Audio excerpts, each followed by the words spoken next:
ಮನುಷ್ಯ ಅಂದರೆ ನಾನು ಮತ್ತು ನೀವು ಸೃಷ್ಟಿಯಾಗಿರುವ ಮೂಲ ಉದ್ದೇಶ ಏನು ಕೇಳಿದರೆ ಕ್ರಿಸ್ತನಿಗಾಗಿ. ಅಪ್ಪನಿಗಾಗಿ ಅಲ್ಲ, ಅಮ್ಮನಿಗೋಸ್ಕರ ಅಲ್ಲ, ಗಂಡನಿಗೋಸ್ಕರ ಅಲ್ಲ, ಹೆಂಡತಿಗೋಸ್ಕರ ಅಲ್ಲ, ಮಕ್ಕಳಿಗೋಸ್ಕರ ಅಲ್ವೇ ಅಲ್ಲ, ಫ್ರೆಂಡ್ಸ್ಗೋಸ್ಕರ ಅಲ್ಲ, ಬಿಸ್ನೆಸ್ಗೋಸ್ಕರ ಅಲ್ಲ, ಯಾವುದೇ ಒಂದು ನಿರ್ದಿಷ್ಟವಾದ ಜಾತಿಗೋಸ್ಕರ ಅಲ್ಲ, ಧರ್ಮಕ್ಕೋಸ್ಕರ ಅಲ್ಲ, ಯಾವುದಕ್ಕಾಗಿಯೂ ಅಲ್ಲ, ನನಗೋಸ್ಕರನೂ ಅಲ್ಲ. ನನಗೋಸ್ಕರನೂ ಅಲ್ಲ ನಾನು ಸೃಷ್ಟಿಸಲ್ಪಟ್ಟಿದ್ದು, ಕ್ರಿಸ್ತನಿಗಾಗಿ. ಈ ಲೋಕದಲ್ಲಿ ನಾವು ಜೀವಿಸುವಾಗ ನಾವು ಬದುಕಬೇಕಾಗಿರೋದು ಒಬ್ಬರಿಗೋಸ್ಕರ ಮಾತ್ರನೇ, ಅದು ಯೇಸು ಕ್ರಿಸ್ತರಿಗೋಸ್ಕರ ಮಾತ್ರನೇ. ಕಾರಣ ಏನು ಅಂತ ಕೇಳೋದಾದರೆ, ದೇವರು ನಮ್ಮನ್ನು ಸೃಷ್ಟಿ ಮಾಡಿದ್ದು ಅವರಿಗೋಸ್ಕರ. ಸಂತ ಪೌಲರು ಕೊಲೊಸ್ಸದವರಿಗೆ ಬರೆದ ಪತ್ರಿಕೆ ಅಧ್ಯಾಯ 1ರಲ್ಲಿ 16ನೇ ವಾಕ್ಯ ಹೇಳುತ್ತೆ, ಸೃಷ್ಟಿಸಲ್ಪಟ್ಟಿದ್ದೆಲ್ಲವೂ ಆತನಿಂದಲೇ, ಆತನ ಮುಖಾಂತರ, ಆತನಿಗೋಸ್ಕರ. ಇರಲಿ ಇಹದಲ್ಲಿ, ಇರಲಿ ಪರದಲ್ಲಿ, ಆ ಶರೀರ ಒಡೆಯರಾಗಲಿ, ಒಡೆತನವಾಗಲಿ, ಅಧಿಕಾರಿಗಳಾಗಲಿ, ಆಧಿಪತ್ಯವಾಗಲಿ, ಆದುದೆಲ್ಲವೂ ಆತನಲ್ಲಿ, ಆತನಿಂದ, ಆತನಿಗಾಗಿ. ಈ ಆತ ಯಾರು ಅಂತ ನಮಗೆ ಗೊತ್ತು.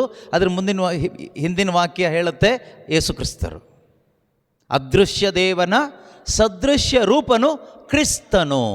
ಕಾಣದೇ ಇರುವ ದೇವರ ದೃಶ್ಯ ರೂಪ, ಕಣ್ಣಿಗೆ ಕಾಣುವ ರೂಪ ಯಾರು ಕೇಳಿದರೆ ಯೇಸು ಕ್ರಿಸ್ತನು. ಹಾಗಾದರೆ ಈ ಪ್ರಪಂಚದಲ್ಲಿ ಏನೆಲ್ಲ ಸೃಷ್ಟಿಯಾಗಿದೆಯೋ ಅದೆಲ್ಲವೂ ಆತನಿಗಾಗಿ ಸೃಷ್ಟಿಯಾಗಿದ್ದು, ಕ್ರಿಸ್ತನಿಗಾಗಿ. ಒಂದು ಬೇರೆ ಬಿಟ್ಬಿಡೋಣ, ಸೃಷ್ಟಿಯಾಗಿ ಸೂರ್ಯ ಚಂದ್ರ ನಕ್ಷತ್ರ ಗಿಡ ಮರ ಇದೆಲ್ಲ ಆತನಿಗಾಗಿ ಅಂತ ಸೈಡಿಗೆ ಇಟ್ಬಿಡೋಣ. ಬೇಕಾದರೆ ಇಟ್ಬಿಡೋದು ಬೇಡ, ಆದರೆ ಸೈಡಿಗೆ ಇಟ್ಬಿಟ್ಟು ಮನುಷ್ಯರನ್ನ ತೆಗೆದುಕೊಳ್ಳೋಣ, ನನ್ನನ್ನು ನಿಮ್ಮನ್ನು ತೆಗೆದುಕೊಳ್ಳೋಣ. ನಾನು ನೀವು ಸೃಷ್ಟಿಯಾಗಿದ್ದು ಯಾತಕ್ಕೋಸ್ಕರ? That is the fundamental purpose of your creation.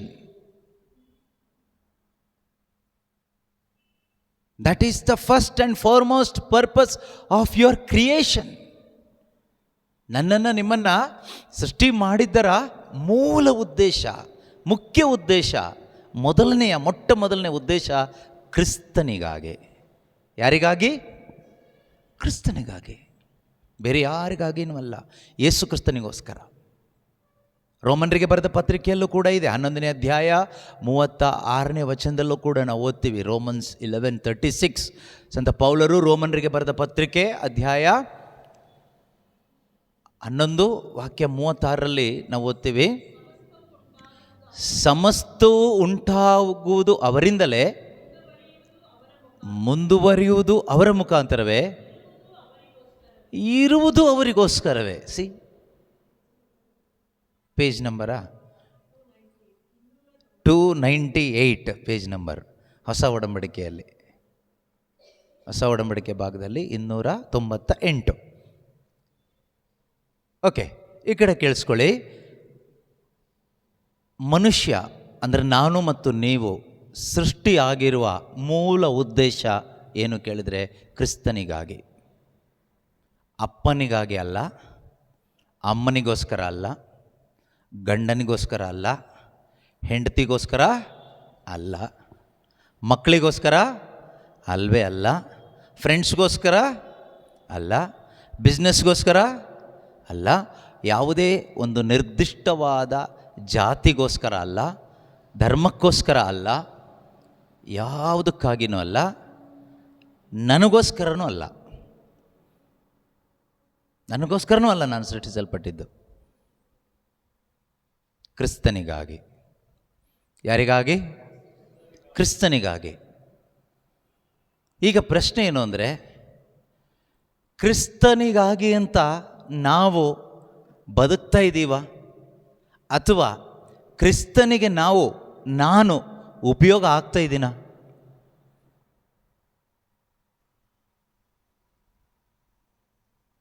ಕರೆಕ್ಟಕ್ಕ?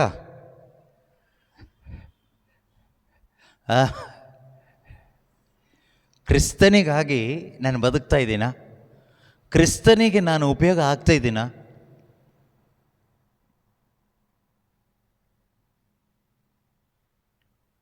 ಆದರೆ ನಾವು ಯಾರೂ ಕೂಡ ದೇವರಿಗೆ ಉಪಯೋಗ ಆಗ್ತಾ ಇರಲಿಲ್ಲ. ನಾವೆಲ್ಲರೂ ಕೂಡ ಸೈತಾನನಿಗೆ ಉಪಯೋಗ ಆಗ್ತಾ ಇದ್ವಿ, ಸ್ವಾರ್ಥದ ಬದುಕನ್ನು ಬದುಕ್ತಾ ಇದ್ವಿ. ಹಾಗಿರುವಾಗ ದೇವರು ನಮ್ಮನ್ನು ಕೊಂಡುಕೊಂಡ್ರು. ಯೇಸುವಿನ ರಕ್ತವನ್ನು ಬೆಲೆಯಾಗಿ ಕೊಟ್ಟು ನಮ್ಮನ್ನು ಕೊಂಡುಕೊಂಡ್ರು. ಯಾಕೆ ಯೇಸು ನಮಗೋಸ್ಕರ ರಕ್ತ ಕೊಟ್ಟರು ಅಂದರೆ, ನಮ್ಮನ್ನು ತಂದೆಯಾದ ದೇವರು ಸೃಷ್ಟಿ ಮಾಡಿದ್ದು ಯಾರಿಗೋಸ್ಕರ? ಯೇಸು ಕ್ರಿಸ್ತರಿಗೋಸ್ಕರ. ಈಗ ನಾವು ಸೃಷ್ಟಿಯಾಗಿದ್ದು ಯೇಸುವಿಗೋಸ್ಕರ. ಆದರೆ ನಾವು ಮಾರಾಟ ಆಗಿಬಿಟ್ವಿ ಪಿಶಾಚಿಗೆ. ಪಿಶಾಚಿ ನಮ್ಮನ್ನು ಕಳ್ತನ ಮಾಡಿ ತೆಗೆದುಕೊಂಡು ಹೋಗ್ಬಿಟ್ಟ. ಈಗ ವಾಪಸ್ ನಮ್ಮನ್ನು ಬೈಬ್ಯಾಕ್ ಮಾಡಬೇಕು, ಕೊಂಡ್ಕೋಬೇಕು. ಅದು ಯಾರು ಕೊಂಡ್ಕೋಬೇಕು? ಯಾರ ಪ್ರಾಪರ್ಟಿನೋ ಅವರೇ ಕೊಂಡ್ಕೋಬೇಕು. ಇದು ಯೇಸು ಕ್ರಿಸ್ತನ ಪ್ರಾಪರ್ಟಿ. ನಾವು ಒಬ್ಬೊಬ್ಬರು ಕೂಡ ಯೇಸುವಿಗೆ ಸ್ವಂತವಾದ ಪ್ರಾಪರ್ಟಿ ಆಗಿದ್ದರಿಂದ ಸೈತಾನ ಹೇಗೋ ನಮ್ಮನ್ನು ಕಳ್ತನದಲ್ಲಿ ತಗೊಂಡೋದ. ಈಗ ಸುಮ್ಮನೆ ತಗೊಂಡೋಗೋಕ್ಕಾಗಲ್ಲ. ಸೈತಾನಿಗೆ ಲೀಗಲ್ಲಾಗಿ ತಗೊಂಡೋಗಿದ್ದಾನೆ, ಇಲ್ಲಿಗಲ್ಲಾಗಿ ತಗೊಂಡೋಗಿಲ್ಲ. ಲೀಗಲ್ಲಾಗಿ ನಮ್ಮನ್ನು ಅವನು ಸ್ವಂತಕ್ಕೆ ತೆಗೆದುಕೊಂಡು ಹೋದ. ಲೀಗಲ್ಲಾಗಿ ಅಂದರೆ ಏನು ಗೊತ್ತಾ? ನಮ್ಮ ಮೇಲೆ ಅವನಿಗೆ ದೊರೆತನ ಮಾಡಲಿಕ್ಕೆ ಅವಕಾಶ ಪಾಪ ಮಾಡಿಕೊಡ್ತು. ಪಾಪದ ಮೇಲೆ ಅವನಿಗೆ ಒಂದು ಅಧಿಕಾರ ಕೊಟ್ಟರು ದೇವರು.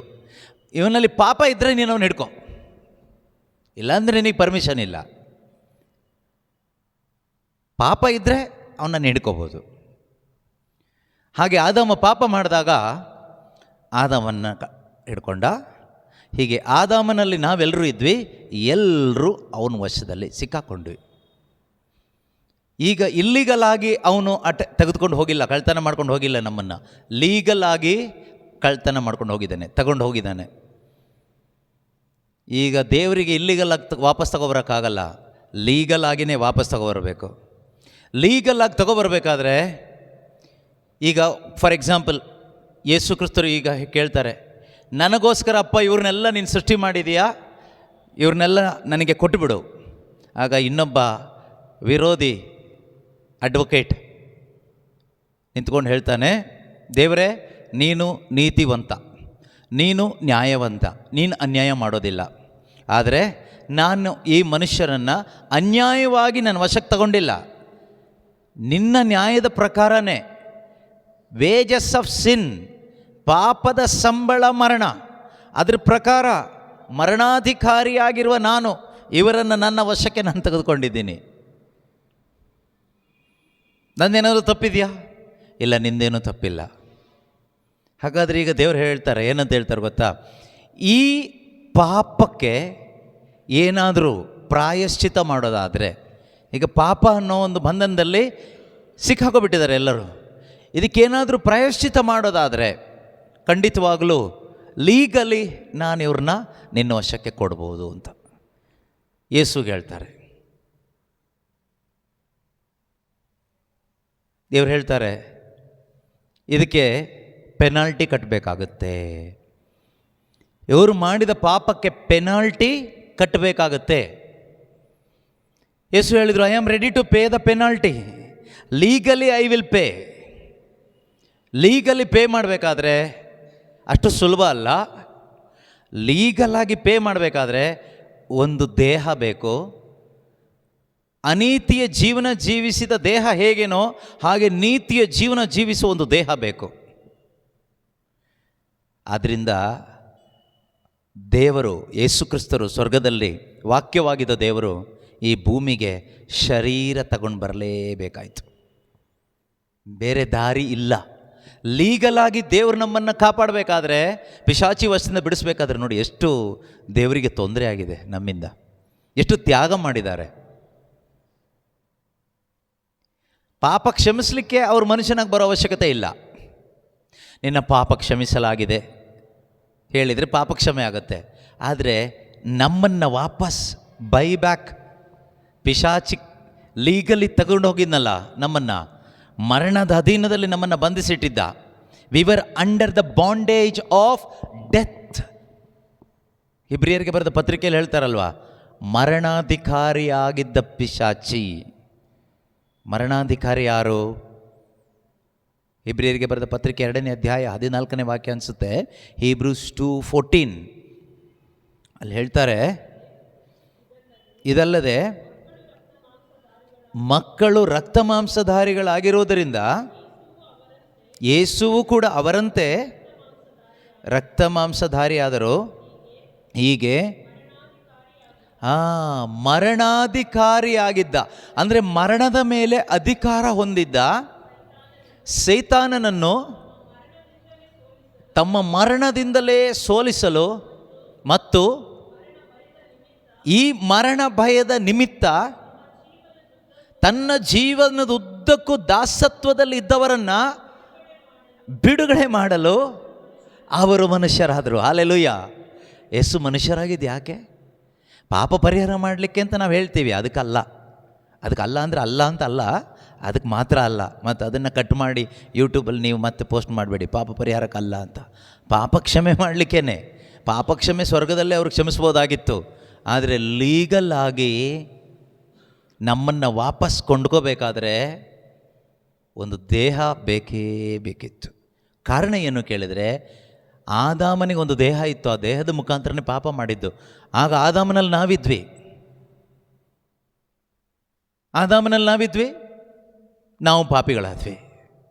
ಈಗ ಸುಮ್ಮನೆ ನಮ್ಮ ದೇವರು ಸರ್ವಶಕ್ತರು ಅಂತ ಹೇಳಿಬಿಟ್ಟು ಸುಮ್ಮನೆ ಸೈತಾನ ಹೋಗುವಂತ ಆ ಕಡೆ ತಳ್ಳಿ ನಮ್ಮನ್ನು ಎತ್ಕೊಂಡು ಬಂದರೆ ಅದು ದೇವರು ಇಲ್ಲಿಗಲ್ ಆ್ಯಕ್ಟ್ ಮಾಡ್ದಂಗೆ ಆಗುತ್ತೆ, ದೇವರು ರೌಡಿಸಮ್ ಮಾಡ್ದಂಗೆ ಆಗುತ್ತೆ. ದೇವರು ಪ್ರೀತಿ ಸ್ವರೂಪಿ ಕರುಣಾಮಯಿ ಅನ್ನೋ ಟೈಟಲ್ ತೆಗಿಬೇಕಾಗುತ್ತೆ. ಆದರೂ ಆ ಕರುಣಾಮಯಿ ಅನ್ನೋದು, ನೀತಿವಂತ ಅನ್ನೋದು ಎರಡೂ ಉಳಿಸ್ಕೋಬೇಕಾಗಿತ್ತು. ಆದ್ದರಿಂದ ಅವರಿಗೆ ಇದೇ ದಾರಿ. ಯಾವ ದಾರಿ? ಈ ಮರಣವನ್ನು ಅವರು ಅನುಭವಿಸಲೇಬೇಕಾಗಿತ್ತು. ಮರಣ ಅನುಭವಿಸ್ಬೇಕಾದ್ರೆ ದೇವರಾಗಿದ್ದರೆ ಮರಣ ಅನುಭವಿಸ್ಲಿಕ್ಕಾಗುತ್ತಾ? ಆಗೋದಿಲ್ಲ. ಆದ್ದರಿಂದನೇ ನಮ್ಮಂಥ ಪಾಪಕ್ಕೆ ಅಧೀನವಾದ ಒಂದು ದೇಹವನ್ನು ಅವರು ಪಡೆದುಕೊಂಡು ಪಾಪವಿಲ್ಲದೆ ದೇಹದಲ್ಲಿ ಅವರು ಬದುಕಿ, ರೋಮನರಿಗೆ ಬರೆದ ಪತ್ರಿಕೆ 8ನೇ ಅಧ್ಯಾಯದಲ್ಲಿ 3ನೇ ವಾಕ್ಯದಲ್ಲಿ ನಾವು ಓದ್ತೀವಿ, ಈ ದೇಹದಲ್ಲಿ ಏನು ಮಾಡಿದರು? ಧರ್ಮಶಾಸ್ತ್ರದ ಎಲ್ಲ ನಿಯಮಗಳನ್ನು ಅವರು ನೆರವೇರಿಸಿದರು. He fulfilled all the laws of God and rules and regulations of God in his physical body. ಶರೀರ ಸ್ವಭಾವದ ಬಲಹೀನತೆಯ ನಿಮಿತ್ತ what law could not do, ಧರ್ಮಶಾಸ್ತ್ರಕ್ಕೆ ಯಾವುದು ಸಾಧ್ಯವಾಗದೆ ಹೋಯಿತೋ ಅದು ದೇವರಿಗೆ ಸಾಧ್ಯವಾಯಿತು. ಕೇಳಿಸ್ಕೊಳ್ಳಿ, ಪಾಪ ಪರಿಹಾರಕ್ಕಾಗಿ, ಪಾಪ ಕ್ಷಮೆಗಾಗಿ ಅಲ್ಲ, ಪಾಪ ಪರಿಹಾರಕ್ಕಾಗಿ ತಮ್ಮ ಸ್ವಂತ ಪುತ್ರನನ್ನು ಪಾಪಕ್ಕೆ ಅಧೀನವಾದ ನಮ್ಮ ಸ್ವಭಾವದಂಥ ಸ್ವಭಾವದಲ್ಲಿ ಅಲ್ಲ, ಶರೀರದಲ್ಲಿ ಕಳುಹಿಸಿಕೊಟ್ರು.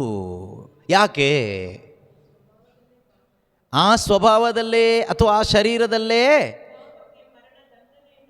ಪಾಪಕ್ಕೆ ಮರಣದಂಡನೆಯನ್ನು ವಿಧಿಸಿದರು. ಪಾಪಕ್ಕೆ ಮರಣದಂಡನೆ ವಿಧಿಸಬೇಕಾದ್ರೆ ಒಂದು ಶರೀರ ಬೇಕು. ಅದು ಯಾವ ಥರ ಶರೀರ ಬೇಕು? ಪರಿಶುದ್ಧವಾದ ಶರೀರ ಬೇಕು. ಪಾಪಕ್ಕೆ ಮರಣದಂಡನೆ ವಿಧಿಸಬೇಕಾದ್ರೆ ಒಂದು ಶರೀರ ಬೇಕು.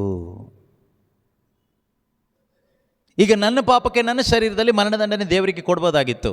ಹಾಗೆ ಕೊಟ್ಟರೆ ಏನಾಗ್ತಿತ್ತು ಗೊತ್ತಾ? ನನಗೆ ವಾಪಸ್ ಮತ್ತೆ ಬರಲಿಕ್ಕೆ ಚಾನ್ಸ್ ಇಲ್ಲ. ದೇವರ ಪನಿಷ್ಮೆಂಟ್ ಆ ಥರ, ಅದು ನಿತ್ಯ ಮರಣ. That much severe was that punishment. ಸುಮ್ಮನೆ ಏನೋ ಒಂದು ಕಪಾಳ ಕೊಡೆಯೋದಲ್ಲ, ಒಂದು ಮುಳ್ಳಿನ ಕಿರೀಟ ಇಡೋದಲ್ಲ, ಅದಲ್ಲ. ಯೇಸು ಕ್ರಿಸ್ತನ ಆ ಒಂದು ಮರಣ ನೋಡುವಾಗ ನಮಗೇನು ಕಾಣಿಸುತ್ತೆ? ಯೇಸು ಸ್ವಾಮಿ ಚಾಟಿ ಇಟ್ಟು ತಿಂದರು, ಯೇಸು ಸ್ವಾಮಿ ಮುಳ್ಳಿನ ಕಿರೀಟವನ್ನು ಧರಿಸ್ಕೊಂಡ್ರು, ಯೇಸು ಸ್ವಾಮಿ ರಕ್ತವನ್ನು ಸುರಿಸಿದರು, ಇದೆಲ್ಲ ಕಾಣಿಸುತ್ತೆ. ಆದರೆ ಯೇಸು ಕ್ರಿಸ್ತನ ಆ ಯಾತನೆ ನಮಗೆ ಯಾರಿಗೂ ಕಾಣಿಸಲ್ಲ. We do not know the pain, the agony he gone through. ನಮಗೆ ಮುಳ್ಳಿನ ಕಿರೀಟ ಕಾಣಿಸುತ್ತೆ. ಪ್ಯಾಷನ್ ಆಫ್ ಕ್ರೈಸ್ಟ್ ಸಿನಿಮಾ ನೋಡಿದ್ದೀವಿ. ಅದಲ್ಲದೆ ಎಷ್ಟೋ ಚಿತ್ರಗಳಲ್ಲಿ ನೋಡಿದ್ದೀವಿ, ಯೇಸು ಸ್ವಾಮಿಯ ಶಿರಸ್ಸಿಗೆ ಮುಳ್ಳಿನ ಕಿರೀಟ ಇದೆ, ರಕ್ತ ಸೋರ್ತಾ ಇದೆ, ಚಾಟಿ ಏಟುಗಳು ಶಿಲುಬೆ ಮೇಲೆ ಜಡಿದಿದ್ದಾರೆ. Only that much we can see. But the pain, that suffering, ಅದನ್ನು ಆ ಪೇಯ್ನ್ಗೆ ಏನು ಹೇಳ್ತಾರೆ ಗೊತ್ತಾ? ಎಕ್ಸ್ಕ್ರೂಷಿಯೇಟಿಂಗ್ ಪೇಯ್ನ್ ಅಂತ ಹೇಳ್ತಾರೆ. ಎಕ್ಸ್ಕ್ರೂಷಿಯೇಟಿಂಗ್ ಅಂದರೆ ಕ್ರೂಸಿಫಿಕ್ಷನ್ಗೆ ಇರುವಂಥ ಒಂದು ಪೇಯ್ನ್. ಕ್ರೂಸಿಫಿಕ್ಷನ್, ಶಿಲುಬೆಗೆ ಜಡಿಯುವಾಗ ಉಂಟಾಗುವ ಒಂದು ಯಾತನೆ. ಅಂದರೆ ಮನುಷ್ಯ ಬುದ್ಧಿಗೂ ಮೀರಿದ ಯಾತನೆ ಅವರು ಅನುಭವಿಸಿದ್ದಾರೆ. You cannot comprehend the pain Jesus went through. ಯೇಸು ಕ್ರಿಸ್ತರು ಹಾದು ಹೋದಂಥ ಆ ನೋವು, ಆ ಯಾತನೆ ಎಷ್ಟು ತೀವ್ರವಾಗಿ ಇತ್ತು ಅಂದರೆ ನಮ್ಮ ಬುದ್ಧಿಯಿಂದ ಅದನ್ನು ಅರ್ಥ ಮಾಡ್ಕೊಳ್ಳಿಕ್ಕೆ ಈ ಬುದ್ಧಿ ಸಾಕಾಗೋದಿಲ್ಲ, ಈ ಬುದ್ಧಿಯಿಂದ ಅದನ್ನು ವಿವರಣೆ ಮಾಡಲಿಕ್ಕೂ ಆಗೋದಿಲ್ಲ. You cannot explain. ಎರಡನ್ನೂ ಕೂಡ ವಿವರಿಸ್ಲಿಕ್ಕೆ ಆಗೋದಿಲ್ಲ. ಒಂದು ಸಫರಿಂಗ್, ಇನ್ನೊಂದು ಲವ್ ಆಫ್ ಗಾಡ್. ಯೇಸು ಕ್ರಿಸ್ತನು ಹಾದು ಹೋದ ಯಾತನೆ ಮತ್ತು ದೇವರು ನಮ್ಮ ಮೇಲೆ ತೋರಿದ ಪ್ರೀತಿ, ಇದು ಎರಡನ್ನು ವಿವರಿಸಿ ಎಕ್ಸ್ಪ್ಲೈನ್ ಮಾಡಿ ಒಬ್ಬನಿಗೆ ಅರಿವು ಕೊಡಲಿಕ್ಕಾಗೋದಿಲ್ಲ. ಪರಿಶುದ್ಧಾತ್ಮರೇ ಅದು ಪ್ರಕಟಪಡಿಸಿಕೊಡ್ಬೇಕು. It should come to you as a revelation. ಪವಿತ್ರಾತ್ಮನ ಪ್ರಕಟಣೆ ಆಗಬೇಕು. ಆಗ ಮಾತ್ರ ನಮಗೆ ನಿಜವಾಗಲೂ ಜೀಸಸ್ನ ಪ್ರೀತಿ ಮಾಡೋಕ್ಕಾಗೋದು, ಪಾಪವನ್ನು ಬಿಡಲಿಕ್ಕಾಗೋದು, ಲೋಕವನ್ನು ಬಿಡಲಿಕ್ಕಾಗೋದು, ಸೆಲ್ಫ್ನ ಬಿಡಲಿಕ್ಕಾಗೋದು. ನನ್ನನ್ನು ದೇವರು ಅವರಿಗಾಗಿ ಸೃಷ್ಟಿ ಮಾಡಿದ್ದಾರೆ, ಆದರೆ ನನ್ನನ್ನು ಪಿಶಾಚಿ ಕದ್ಕೊಂಡು ಹೋದ, ಲೀಗಲಾಗಿ ಕದ್ಕೊಂಡು ಹೋದ. ಆದರೆ ನನ್ನ ದೇವರು, ನನ್ನ ಕರ್ತನು, ನನ್ನ ಯೇಸು ಬಿಟ್ಟುಕೊಟ್ಟಿಲ್ಲ. ಲೀಗಲಾಗಿ ನನ್ನನ್ನು ವಾಪಸ್ ಅವರು ಕೊಂಡ್ಕೊಂಡಿದ್ದಾರೆ, ಅವರ ರಕ್ತದಿಂದ ಕೊಂಡ್ಕೊಂಡಿದ್ದಾರೆ. Today I am completely belong to Jesus legally. Today legally belong to Jesus completely. ಪೂರ್ತಿಯಾಗಿ ನಾನು ಲೀಗಲಾಗಿ ಯೇಸುವಿಗೆ ಸ್ವಂತ ಇವತ್ತು ನಾನು ಅಂತ ಹೇಳ್ಕೊಳ್ಳಿಕ್ಕೆ ನಮ್ಗೆ ಆವಾಗ ಆಗುತ್ತೆ. ಯಾವಾಗ?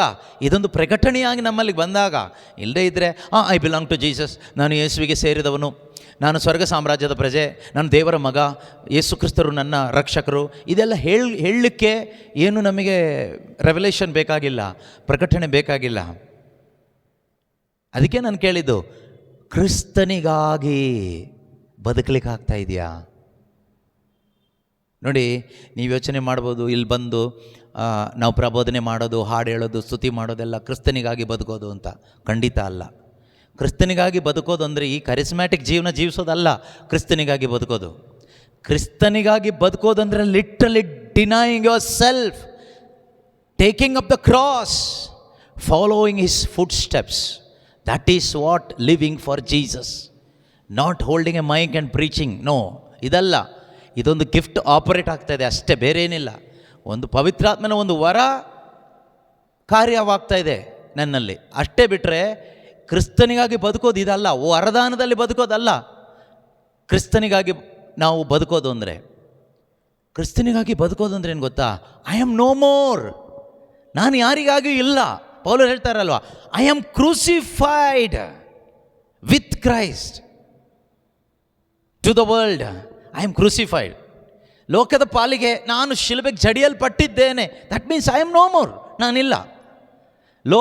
ಲೋಕ ನನ್ನ ಪಾಲಿಗೆ ಶಿಲುಬೆಗೆ ಜಡಿದು ಸತ್ತೋಯ್ತು. ಸೊ ಈಗ ಇರೋದು ಯಾರು ಕೇಳಿದರೆ ಯೇಸು ಮತ್ತು ನಾನು ಅಷ್ಟೇ. C, that is truth. ಅದೇ ಸತ್ಯ. ಇದು ನಮ್ಗೆ ಅರ್ಥ ಆಗಬೇಕು. ಸೈತಾನ ಸುಮ್ಮನೆ ನಮ್ಮನ್ನು ಅವನು ವಶಕ್ಕೆ ತೆಗೆದುಕೊಂಡು ಹೋಗಿಲ್ಲ, ಲೀಗಲಾಗಿ ತೆಗೆದುಕೊಂಡು ಹೋಗಿದ್ದಾನೆ.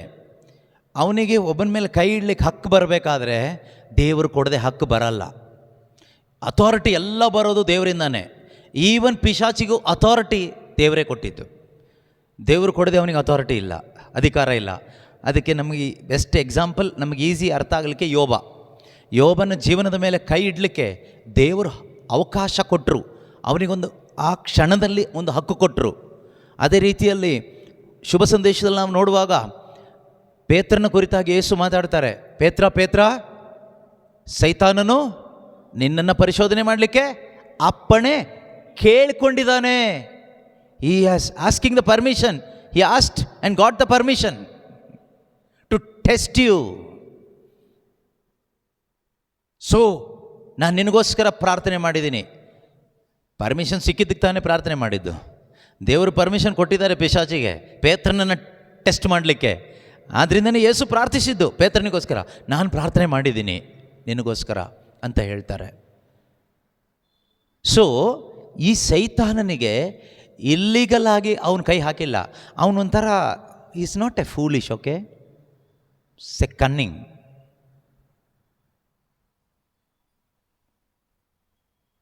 ಅವನು ಇಲ್ಲಿಗಲ್ ಆಗಿ ಬಂದಿಲ್ಲ, ಲೀಗಲ್ ಆಗಿ ಒಳಗಡೆ ಬಂದ.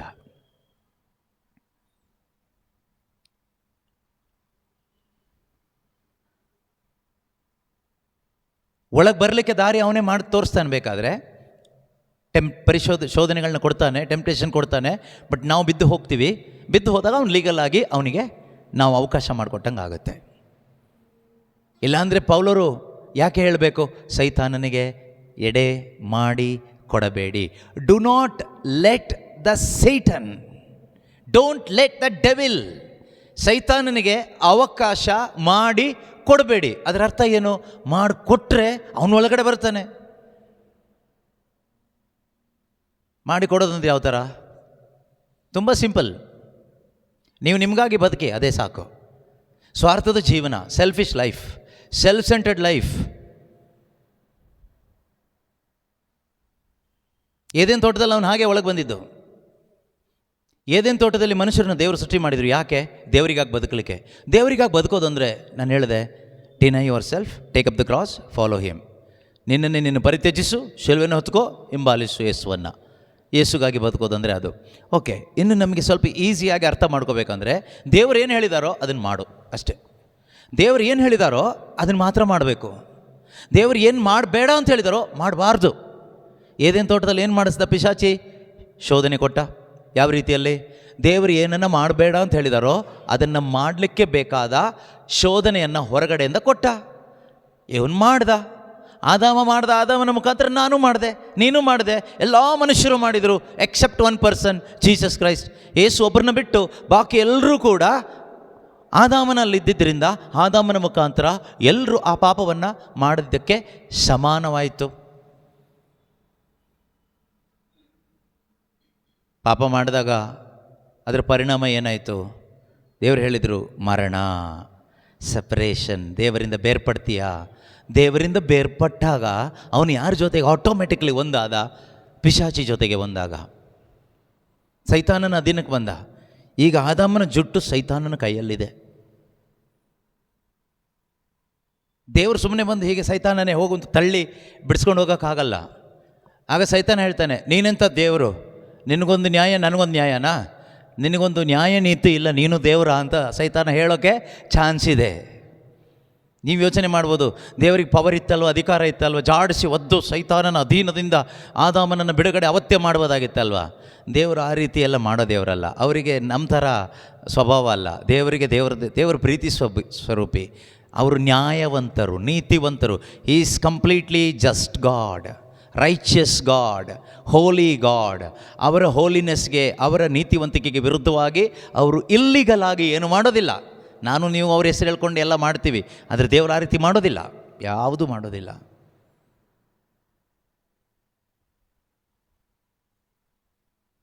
ದೇವರು ಸುಮಾರು ಟ್ರೈ ಮಾಡಿದರು ಮನುಷ್ಯನ ವಾಪಸ್ ಹಿಡೀಲಿಕ್ಕೆ. ಯಾವ ಥರದಲ್ಲೂ ಮನುಷ್ಯನ ವಾಪಸ್ ಹಿಡೀಲಿಕ್ಕೆ ಆಗಿಲ್ಲ. ಧರ್ಮಶಾಸ್ತ್ರ ಕೊಟ್ಟರು, ಧರ್ಮಶಾಸ್ತ್ರದ ನಿಯಮಗಳನ್ನ ಕೊಟ್ಟು ಹೇಳಿದರು, ನೀನು ಇದನ್ನು ಪರ್ಫೆಕ್ಟಾಗಿ ಅನುಸರಿಸು, ಆಗ ನನಗೊಂದು ಚಾನ್ಸ್ ಸಿಗುತ್ತೆ, ಲೀಗಲ್ಲಾಗಿ ನಿನ್ನನ್ನು ಎತ್ಕೊಬರ್ತೀನಿ ಈ ಕಡೆಗೆ ಅಂತ. ಧರ್ಮಶಾಸ್ತ್ರ ಕೊಟ್ಟು ಹೇಳಿದರು, ನನ್ನ ನಿಯಮಗಳಿದೆಲ್ಲ 10 ಆಜ್ಞೆಗಳು, 600 ಚಿಲ್ಡ್ರೆ ಲಾಸ್, ನಿಯಮಗಳು. ಇದನ್ನು ನೀನು ಫಾಲೋ ಮಾಡು. ನೀನು ಕಂಪ್ಲೀಟಾಗಿ ಫಾಲೋ ಮಾಡೋದಾದರೆ ನಿನ್ನನ್ನು ನಾನು ಲೀಗಲಾಗಿ ವಾಪಸ್ ತಗೊಳ್ತೀನಿ ಅಂತ. ಒಬ್ಬನೂ ಫಾಲೋ ಮಾಡಿಲ್ಲ, ಒಬ್ಬನಿಗೂ ಫಾಲೋ ಮಾಡಲಿಕ್ಕೆ ಆಗಿಲ್ಲ ದೇವ್ರ ಸ್ಟ್ಯಾಂಡರ್ಡ್ಗೆ. ಸೊ ದೇವ್ರ ಕೊನೆಗೆ ಯೇಸು ಹೇಳಿದ್ರು, ನಾನು ಹೋಗ್ತೀನಿ, ನಾನು ಹೋಗಿ ನಾನು ಫಾಲೋ ಮಾಡ್ತೀನಿ.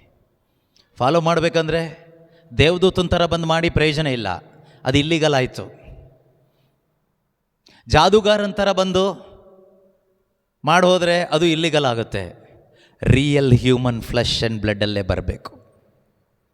ನಮ್ಮಂತೆಯೇ ಇರುವ ದುರ್ಬಲವಾದ ಒಂದು ದೇಹ ಹೊತ್ಕೊಂಡೇ ಬರಬೇಕು, ಸಿನ್ಲೆಸ್ ಆಗಿರಬೇಕು. ಮತ್ತು ಸಿನ್ಫುಲ್ಲಾಗಿ ಮಾಡೋದಾದರೆ ಪ್ರಯೋಜನ ಇಲ್ಲ, ಅಲ್ಲಿ ಮತ್ತೆ ಇಲ್ಲಿಗಲ್ ಆಯಿತು. ಲೀಗಲಿ ಫುಲ್ಫಿಲ್ ಆಗಬೇಕಾದ್ರೆ ಪಾಪವಿಲ್ಲದ ದೇಹ ತೆಗೆದುಕೊಂಡು ಬರಬೇಕು. ದೇವರು ಏನೆಲ್ಲ ರೂಲ್ಸ್ ಹಾಕಿದಾರೋ ಮನುಷ್ಯನಿಗೆ, ಇದೆಲ್ಲ ಪಿಶಾಚಿಗೆ ಗೊತ್ತು ಏನೆಲ್ಲ ರೂಲ್ಸ್ ಹಾಕಿದ್ದಾರೆ ಅಂತ.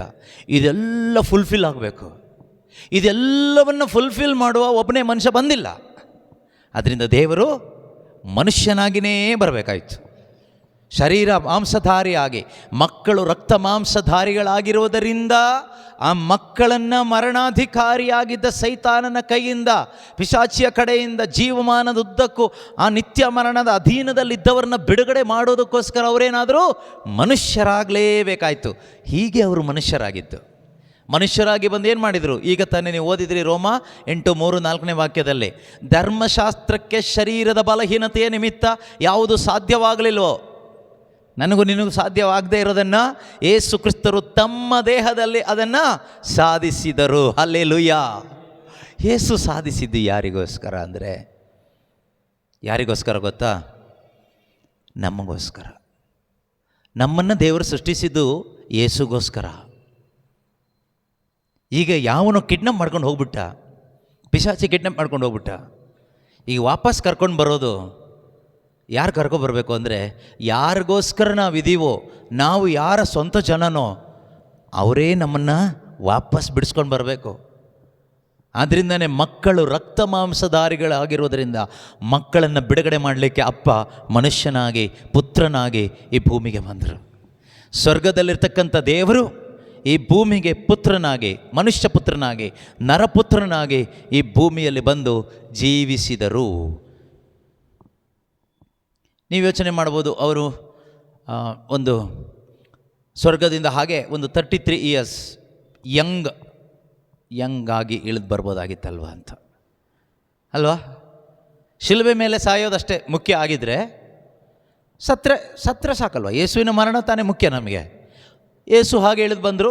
33 ವರ್ಷ ಪ್ರಾಯದ ಯೇಸು ಮೇಲಿನಿಂದ ಇಳಿದು ಬಂದು ಹಾಗೆ ಅವತ್ತಿಂದ ಸ್ಟಾರ್ಟ್ ಆಯಿತು ಯಾತನೆ, ಮರಣ, ಪುನರುತ್ಥಾನ. ಹಾಗೆ ಸ್ಟೆಪ್ ಬೈ ಸ್ಟೆಪ್ ಹೋಗ್ಬೋದಾಗಿತ್ತಲ್ವ? ಹಾಗೆ ಹೋಗಿದ್ದರೆ ನಮಗೆ ರಕ್ಷಣೆ ಸಿಗ್ತಾ ಇರಲಿಲ್ಲ, ನಮಗೆ ಬಿಡುಗಡೆ ಮಾಡಲಿಕ್ಕೆ ಆಗ್ತಾ ಇರಲಿಲ್ಲ. ಯಾಕೆ ಕೇಳಿದರೆ, ಧರ್ಮಶಾಸ್ತ್ರದ ನಿಯಮವನ್ನು ನೆರವೇರಿಸೋರು ಬೇಕಲ್ಲ. ಅದು ನೆರವೇರಿಸಬೇಕಂದ್ರೆ ಜೀವಿಸಬೇಕಲ್ಲ. ಅದು ಪ್ರಾರಂಭ ಆಗೋದು ಸುನ್ನತಿಯಿಂದ. ಸರ್ಕಮ್ಸಿಷನ್ ಆಗಬೇಕು, ಸುನ್ನತಿ ಆಗಬೇಕು. ಸುನ್ನತಿ ಪಡ್ಕೊಂಡು ದೇವರ ಒಡಂಬಡಿಕೆಗೆ ಅವನು ಭಾಗ ಆಗಬೇಕು. ಒಬ್ಬ ಯಹೂದ್ಯನಾಗಬೇಕು, ದೇವಜನವಾಗಬೇಕು. ಯಾಕಂದರೆ ಧರ್ಮಶಾಸ್ತ್ರ ಕೊಟ್ಟಿದ್ದು ಯಹೂದ್ಯರಿಗೆ. ಅವನು ಮೊದಲೊಬ್ಬ ಯಹೂದ್ಯನಾಗಲೇಬೇಕು. ಯೇಸು ಕ್ರಿಸ್ತರು ಅನ್ಯ ಧರ್ಮದಲ್ಲಿ ಹುಟ್ಟಬೋದಾಗಿತ್ತು. ಕೆಲವು ಟೈಮ್ ನಮ್ಗೆ ಅನ್ಸುತ್ತೆ, ಯೇಸು ಯಹೂದ್ಯನಲ್ವಾ, ಯಹೂದ್ಯನಾಗಿ ಯಾಕೆ ಹುಟ್ಟಬೇಕಾಗಿತ್ತು? ಅನ್ಯ ಧರ್ಮದಲ್ಲಿ ಹುಟ್ಟಬೋದಾಗಿತ್ತಲ್ಲ. ಹುಟ್ಟಬೋದಾಗಿತ್ತು, ಆದರೆ ಧರ್ಮಶಾಸ್ತ್ರದ ನಿಯಮಗಳನ್ನ ನೆರವೇರಿಸಬೇಕಾದ್ರೆ ಅವನು ಯಹೂದ್ಯನಾಗಲೇಬೇಕು. ಅನ್ಯ ಧರ್ಮದಲ್ಲಿ ಹುಟ್ಟಿದ್ರೂ ಕೂಡ ಯಹೂದ್ಯನಾಗಲೇಬೇಕಾಗಿತ್ತು. He must be a Jew. ಯಾಕೆಂದರೆ ದೇವರು ನಿಯಮ ಕೊಟ್ಟಿದ್ದು ಯಹೂದ್ಯಗೆ, ನೆರವೇರಿಸಿದವರೊಬ್ಬರು ಇಲ್ಲ. ಆದ್ದರಿಂದ ಧರ್ಮಶಾಸ್ತ್ರದ ನಿಯಮಗಳನ್ನು ಪೂರ್ತಿಯಾಗಿ ನೆರವೇರಿಸಬೇಕಾದ್ರೆ ಅವ್ರು ಬದುಕಲೇಬೇಕು. He has to live many years as a human being. ಒಬ್ಬ ಮನುಷ್ಯನಾಗಿ, ಒಬ್ಬ ಅಡಲ್ಟ್ ಆಗಿ ಅನೇಕ ವರ್ಷಗಳು ಆತನು ಬದುಕಲೇಬೇಕು. ಪಾಪದ ಪ್ರಚೋದನೆಗಳು ಬರಬೇಕು, ಬಿದ್ದು ಹೋಗದೆ ಅದನ್ನು ಓವರ್ಕಮ್ ಮಾಡಬೇಕು. ಅದಲ್ಲದೆ ಮೇಲಿಂದ 33 ವರ್ಷಕ್ಕೆ ಒಂದೇ ಸರಿ ಇಳಿದು ಬಂದುಬಿಟ್ಟು ಡೈರೆಕ್ಟ್ ಗೋಲ್ಗೊತ ಬೆಟ್ಟದ ಮೇಲೆ ಹೋಗಿ ಸತ್ತಿದ್ರೆ ಈ ಪಾಪ ಪ್ರಚೋದನೆ ಎಲ್ಲಿ ಬರ್ತಾಯಿತ್ತು? ಇದನ್ನು ಹೇಗೆ ಜಯಿಸ್ತಾ ಇದ್ದರು? ಆದರೆ ಯೇಸು ನಮ್ಮಂತೆ ಇದ್ದು ಒಂದು ಪಾಪವನ್ನು ಮಾಡದೆ ತಮ್ಮ ದೇಹದಲ್ಲಿ ಅವರು ದೇವರ ನೀತಿಯನ್ನು ನೆರವೇರಿಸಿದರು. That is very very important for our faith. ನಮ್ಮ ವಿಶ್ವಾಸದ ಈ ಒಂದು ಅಡಿಪಾಯಕ್ಕೆ ಓಕೆ, ಈ ಸತ್ಯದ ಅರಿವು ತುಂಬ ಮುಖ್ಯ. ಯೇಸು ಶಿಲುಬೆ ಮೇಲೆ ಸತ್ತಿದ್ದು ಗೊತ್ತಾಗಬೇಕು, ಪುನರುತ್ಥಾನ ಅದೆಲ್ಲ ಇಂಪಾರ್ಟೆಂಟ್. ಆದರೆ ಅದಕ್ಕಿಂತನೂ ಇಂಪಾರ್ಟೆಂಟ್ ಇದು ನಮಗೆ ಅರ್ಥ ಆಗಬೇಕು. ಅದು ಯೇಸು ದೇವರ ನೀತಿಯನ್ನು in order to fulfil the requirement, just requirement of the law. ಧರ್ಮಶಾಸ್ತ್ರ ಧರ್ಮಶಾಸ್ತ್ರದ ಎಲ್ಲ ರೀತಿ ನೀತಿ ನಿಯಮಗಳನ್ನು ನೆರವೇರಿಸುವುದಕ್ಕಾಗಿ ಅವರಿಗೊಂದು ದೇಹ ಬೇಕಾಗಿತ್ತು ಮತ್ತು ದೈಹಿಕ ಜೀವನ ಬೇಕಾಗಿತ್ತು. ಹಾಗೆ ಅವರು ಜೀವಿಸಿ ತಮ್ಮ ದೇಹದಲ್ಲಿ ಎಲ್ಲ ನಿಯಮಗಳನ್ನು ನೆರವೇರಿಸಿ ಕೊನೆಯಲ್ಲಿ ನಮ್ಮೆಲ್ಲ ಪಾಪಗಳನ್ನು ಅವರು ಟ್ರಾನ್ಸ್ಫರ್ ಮಾಡಿಕೊಂಡ್ರು. ತಮ್ಮ ಮೇಲೆ ಬರಲಿ, ನನ್ನ ಮೇಲೆ ಅಂತ ಎಲ್ಲವನ್ನು ತೆಗೆದುಕೊಂಡ್ರು. ಸುಮ್ಮನೆ ಒಂದೇ ಸಾರಿ ಹೋಗಿ ಗೋಲ್ಗೊತ್ತ ಬೆಟ್ಟದಲ್ಲಿ ಪಾಪ ತೆಗೆದುಕೊಂಡಿದ್ದಲ್ಲ, ನೀತಿಯ ಜೀವನ ಜೀವಿಸಿದರು ನನಗೋಸ್ಕರ. ಅದಾದಮೇಲೆ ನನ್ನನ್ನು ಈಗ ಪಾಪದ ಬಂಧನದಿಂದ ಹೊರಗಡೆ ಕರ್ಕೊಂಡು ಬರಲಿಕ್ಕೆ, ರಕ್ಷಣೆ ಮಾಡಲಿಕ್ಕೆ ಪೆನಾಲ್ಟಿ ಕಟ್ಟಬೇಕಲ್ವಾ? ಆ ಪೆನಾಲ್ಟಿ ಕಟ್ಟುವ ಸಲುವಾಗಿ ನಾನು ಮಾಡಿದ ಪಾಪದ ಶಿಕ್ಷೆ ಪಿಶಾಚಿಯಿಂದ ಬರುವ ಶಿಕ್ಷೆ ಅಲ್ಲ, ದೇವರಿಂದ ಬರುವ ಶಿಕ್ಷೆ, ದೇವರ ದಂಡನೆ, ವ್ರಾತ್ ಆಫ್ ಗಾಡ್, ದೇವರ ಕೋಪಾಗ್ನಿಗೆ ತಮ್ಮನ್ನೇ ಬಿಟ್ಟುಕೊಟ್ರು. ಶಿಲುಬೆ ಮೇಲೆ ಏನು ನೋಡಲಿಕ್ಕಾಗುತ್ತೆ ಕೇಳಿದರೆ ವ್ರಾತ್ ಆಫ್ ಗಾಡ್, ದೇವರ ಕೋಪವೆಂಬ ಆ ಕೋಪಾಗ್ನಿಯನ್ನು ಯೇಸು ತಮ್ಮ ದೇಹದ ಮೇಲೆ ಸ್ವೀಕಾರ ಮಾಡಿದರು. ಆ ಕೋಪ ಯಾರ ಮೇಲಿತ್ತು? ನನ್ನ ಮೇಲಿತ್ತು, ನಿಮ್ಮ ಮೇಲಿತ್ತು. ಪ್ರತಿಯೊಬ್ಬ ಮನುಷ್ಯನ ಮೇಲಿದ್ದ ದೇವರ ಕೋಪಾಗ್ನಿ ನನ್ನ ಮೇಲೆ ಬರಲಿ. ಎಲ್ಲ ಮನುಷ್ಯನ ದೈವ ಕೋಪ, ಪ್ರತಿಯೊಬ್ಬರ ಮೇಲಿದ್ದ ದೈವ ಕೋಪ ಮತ್ತು ಶಾಪ, ಪಾಪ, ಅಪರಾಧಗಳು ಎಲ್ಲವನ್ನು ಯೇಸು ಕ್ರಿಸ್ತನು ವಹಿಸಿಕೊಂಡು 2 ಕೊರಿಂಥ 5:21 ವಾಕ್ಯ ಹೇಳೋ ಪ್ರಕಾರ ನನಗೋಸ್ಕರ ಆತನು ಪಾಪವಾದ, he became a sin for my sake. ನನಗೋಸ್ಕರ ಆತನು ಏನಾದ? ಪಾಪ ಸ್ವರೂಪಿಯಾದ. ಬರೀ ಪಾಪ ತಗೊಂಡು ಆ ಕಡೆ ನೋಡುವಾಗ ಏನು ಕಾಣಿಸುತ್ತೆ ಕೇಳಿದ್ರೆ ಸಿನ್, ಓನ್ಲಿ ಸಿನ್.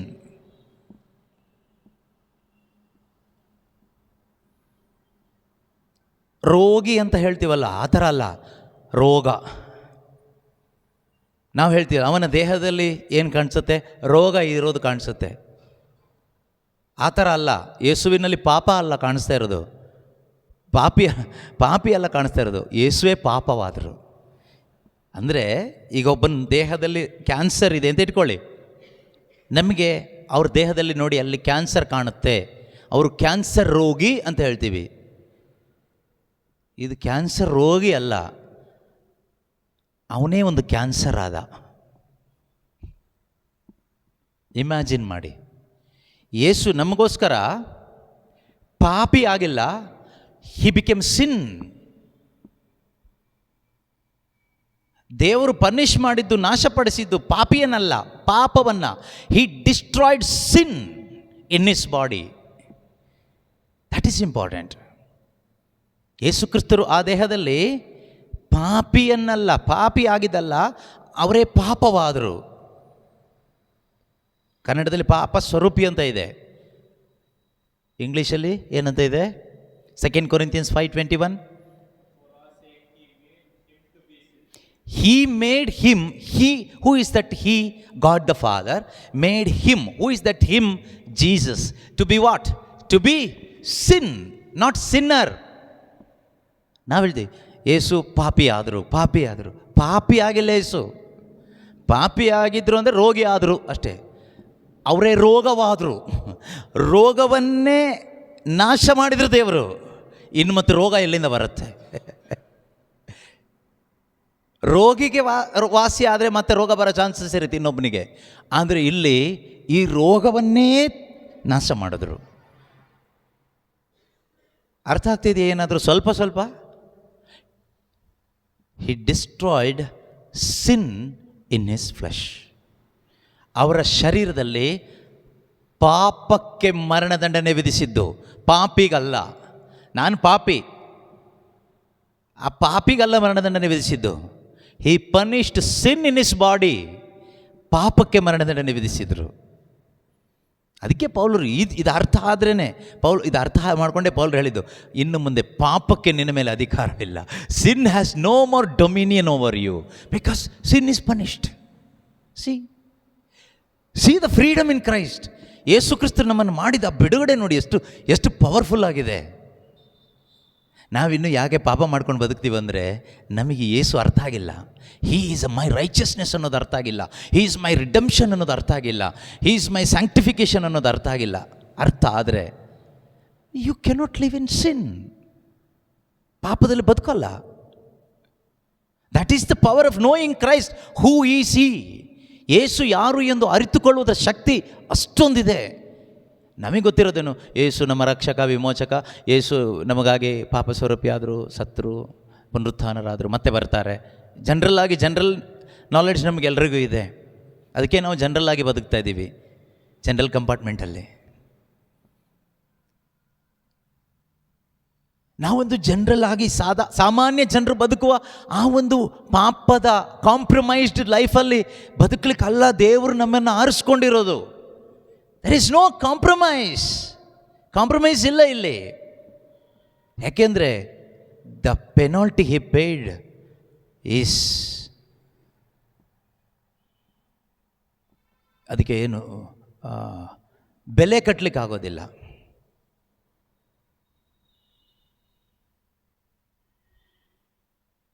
ಇದಕ್ಕೆ ವ್ಯಾಲ್ಯೂ ಎಷ್ಟು ಅಂತ ಹೇಳಲಿಕ್ಕೆ ಆಗೋದಿಲ್ಲ. Priceless.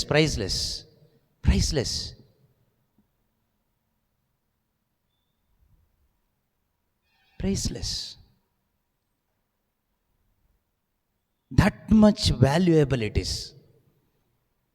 You can't give the price.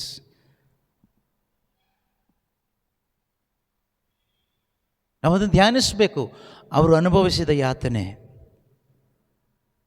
Imagine ಮಾಡಿ. ಒಬ್ಬ ಮನುಷ್ಯ ಒಂದು ಪಾಪ ಮಾಡಿ ನರಕಕ್ಕೆ ಹೋಗಿ ತನ್ನ ಜೀವಮಾನ ಅಂದರೆ ನಿರಂತರ ಆ ನರಕದಲ್ಲಿ ಅನುಭವಿಸ್ತಕ್ಕಂಥ ಯಾತನೆ ಯೇಸು ಕ್ರಿಸ್ತರು ತಮ್ಮ ದೇಹದಲ್ಲಿ ಅನುಭವಿಸಿದ್ದಾರೆ. ಒಬ್ಬಂದಲ್ಲ, ಇಡೀ ಮನುಷ್ಯ ಕೊಲ್ಲೋದು ಅಂದರೆ how much was that pain? What was the severity, that intensity of that pain, the gravity of that pain. ಆ ಪಾಪದ ತೀವ್ರತೆ, ಆ ನೋವಿನ ತೀವ್ರತೆ ಎಷ್ಟು ಆಳವಾಗಿದೆ ಇಮ್ಯಾಜಿನ್ ಮಾಡೋಕ್ಕಾಗಲ್ಲ. V cannot imagine. ನಮಗೆ ಯಾರಿಗೂ ಅದನ್ನು ಇಮ್ಯಾಜಿನ್ ಮಾಡಿ ಇಷ್ಟಿದೆ ಅಂತ ಹೇಳಲಿಕ್ಕಾಗೋದಿಲ್ಲ.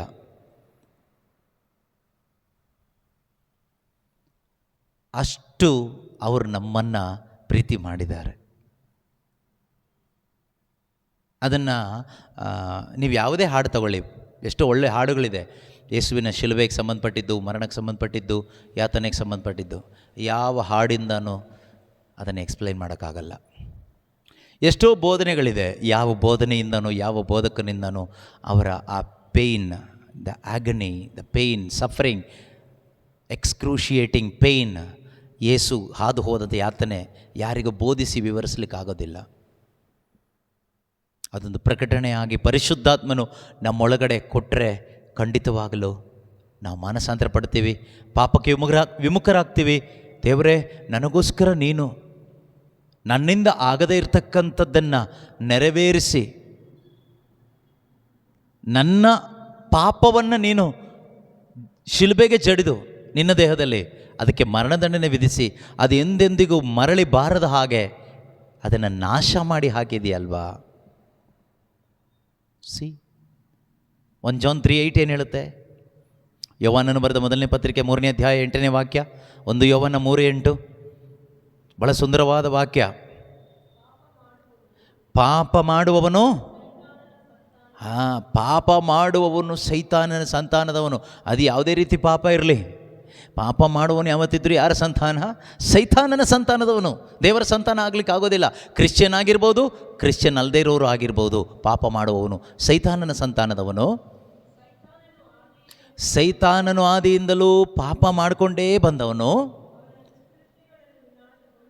ಅವನ ದುಷ್ಕೃತ್ಯಗಳನ್ನು ವಿನಾಶಗೊಳಿಸಲೆಂದೇ ದೇವರ ಪುತ್ರನು ಕಾಣಿಸಿಕೊಂಡಿರುವುದು. Son of God has appeared for what?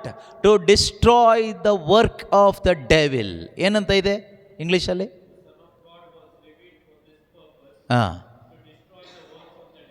To destroy the works of the devil. This is the purpose of his coming.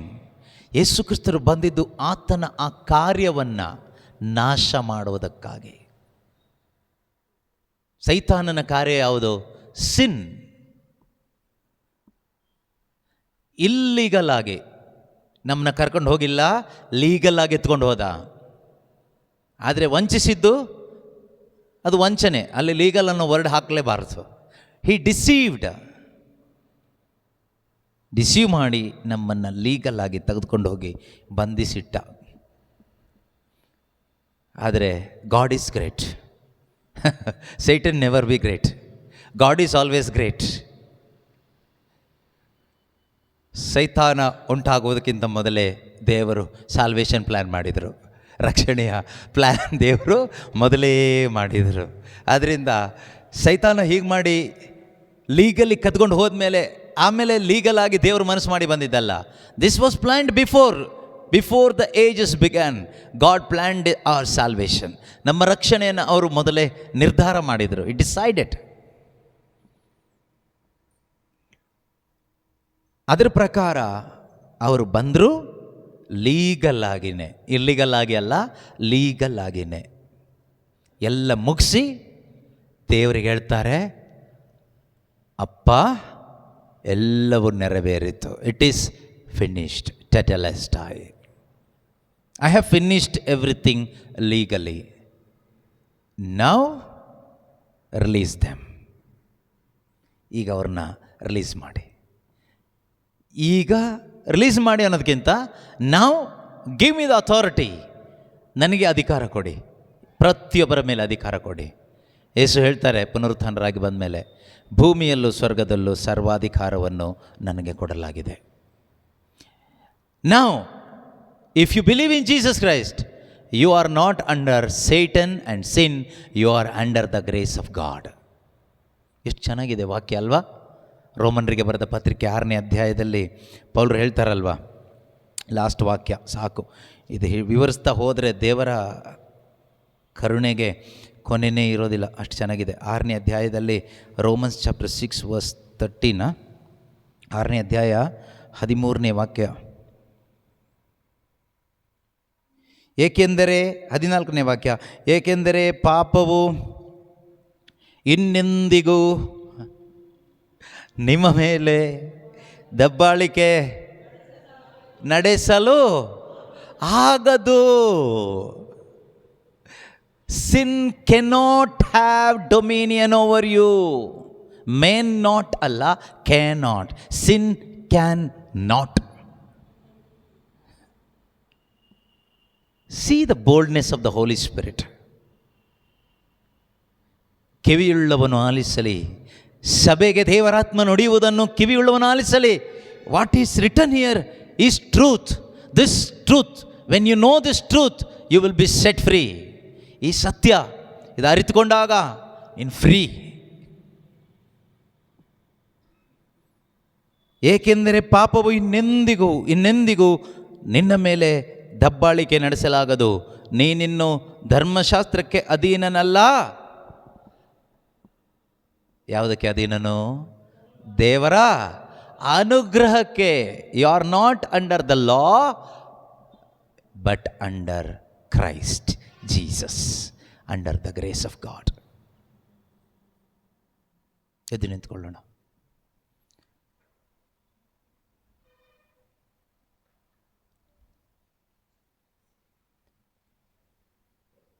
ಯೇಸು ಕ್ರಿಸ್ತನ ಮುಖಾಂತರವಾಗಿ ದೇವರು ತೋರಿದ ಮಹಾಕೃಪೆಯನ್ನು ಸ್ಮರಿಸಿ ನಮಗೆ ಕೃತಜ್ಞತೆ ಹೇಳಲಿಕ್ಕೆ ಏನೂ ಇಲ್ಲ ಪ್ರಿಯರೇ.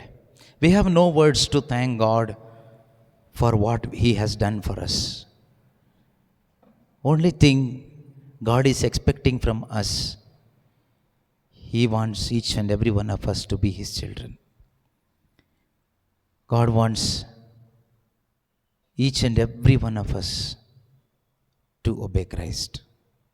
That is the only thing pleasing to God. That's what Jesus said. John chapter 6, those people asked Jesus, what must we do in order to please God? Jesus answered, believe in him, believe the one who sent by God. ದೇವರು ಮೆಚ್ಚುವ ಕಾರ್ಯ ಮಾಡಬೇಕಾದ್ರೆ ನಾವೇನು ಮಾಡಬೇಕು? ದೇವರು ಕಳುಹಿಸಿಕೊಟ್ಟಾತನನ್ನು ನಂಬಬೇಕು. ಅದೇ ದೇವರು ಮೆಚ್ಚುವ ಕಾರ್ಯ. ಪ್ರೀತಿಯ ಸಹೋದರ ಸಹೋದರಿ, ದೇವರು ನಮ್ಮಿಂದ ನಮ್ಮ ಪ್ರಾರ್ಥನೆ, ನಮ್ಮ ಪುಣ್ಯ ಕಾರ್ಯಗಳು, ನಮ್ಮ ಈ ಧ್ಯಾನ ಕೂಟಗಳು, ಪ್ರಬೋಧನೆ, ಹಾಡು, ಇದ್ಯಾವುದು ದೇವರಿಗೆ ಬೇಡ, ಇದ್ಯಾವುದು ಬಯಸ್ತಾ ಇಲ್ಲ.